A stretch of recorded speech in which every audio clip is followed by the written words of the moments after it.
सभापती महोदय, कृपया तीन मिनट का समय मत्स्यपालन, पशुपालन आणि दुग्ध व्यवसाय मंत्रालयाच्या अनुदानाच्या मागणीवर चर्चा करण्यासाठी मी उभा आहे। सभापती महोदय, महाराष्ट्रातील दूध उत्पादक शेतकऱ्याच्या व्यथा या चर्चेच्या माध्यमातून मला केंद्र सरकारच्या लक्षात आणून द्यायच्यात। सभापती महोदय, महाराष्ट्रातील दूध उत्पादक शेतकऱ्याच्या गाईच्या दुधाला 23 रुपयापासून ते 29 रुपये लिटरपर्यंत भाव आहे आणि म्हशीच्या दुधाला 31 रुपये लिटरपासून 36 रुपये लिटरपर्यंत भाव आहे। सभापती महोदय, आपल्या माध्यमातून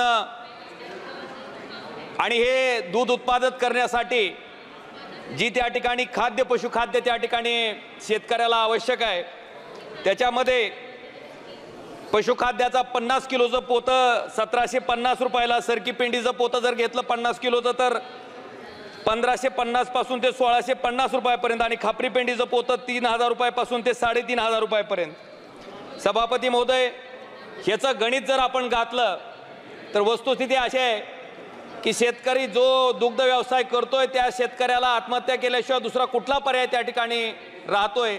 मला वाटतं याचा विचार आता केंद्र सरकारनं करणं गरजेचं आहे।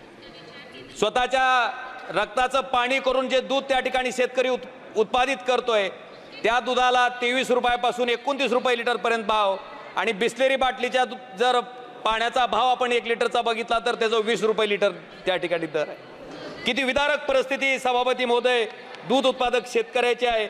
मला वाटतं या गोष्टीवरनं त्या ठिकाणी आपल्या लक्षात येईल।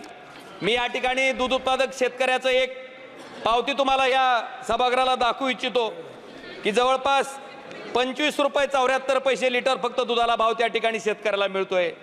भगवान बांगर नावाच्या शेतकऱ्याच्या दुधाची पावती आहे सभापती महोदय। सभापती महोदय, जवळपास 70% जनता ही शेती आणि शेतीपूरक व्यवसायावर त्या ठिकाणी या देशातील अवलंबून आहे आणि या देशातलं अर्थकारण सुद्धा ह्या माध्यमातून या शेतकऱ्याचं चालतं। सभापती महोदय, मला आपल्याला दाखवून द्यायचंय की मागच्या वर्षी दुग्ध विकास आणि पशुपालनाकरिता 4328 कोटी रुपये इतकी तरतूद त्या ठिकाणी अर्थसंकल्पामध्ये केली गेली होती, जी घटून 3914 कोटी रुपये इतकी करण्यात आली। मत्स्यपालनासाठी 2248 कोटी रुपये तरतूद मागच्या वर्षी होती, जी की आता 1701 कोटी रुपये इतकी कमी करण्यात आली। सरकार सांगतंय शेतकऱ्याचं उत्पन्न दुप्पट करायचंय। जर अर्थसंकल्पातल्या तरतुदी अशा पद्धतीनं कमी करण्यात येत असतील तर नेमकं कुठल्या माध्यमातून शेतकऱ्याचं उत्पन्न सभापती महोदय त्या ठिकाणी दुप्पट होणार आहे? मला वाटतं याचा विचार सुद्धा केंद्र सरकारनं त्या ठिकाणी करणं गरजेचं आहे। सभापती महोदय, एक शेवटचा मुद्दा की ह्या सरकारनं मला आपल्याला आठवून फक्त 1 मिनिटात मी आज सभापती महोदय संपवतोय, 2 मिनिटं पण झालं नाही सभापती महोदय, शेतकऱ्याच्या व्यथा आहेत मला मांडून देत। सभापती महोदय, मला आपल्याला लक्षात आणून द्यायचं आहे की युपीए सरकारच्या काळामध्ये 72,000 कोटीमध्ये शेतकऱ्याचं कर्जमाफ पूर्ण भारत देशातलं त्या ठिकाणी झालं होतं। मला आपल्याला लक्षात आणून द्यायचं आहे की जवळपास या सरकारमध्ये 16 लाख कोटी रुपयाचं कर्ज मोठ्या उद्योगपतीचं माफ केलं गेलं।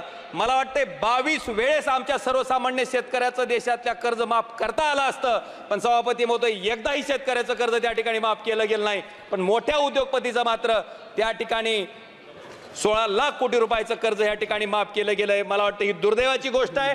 ज्या देशातील 70% लोक शेती आणि शेतीपूरक व्यवसायावर अवलंबून आहेत त्या देशामध्ये जर शेतकऱ्याच्या बाबतीत अशा पद्धतीचं धोरण केंद्र सरकार अवलंबत असेल तर ही अतिशय खेदाची बाब आहे।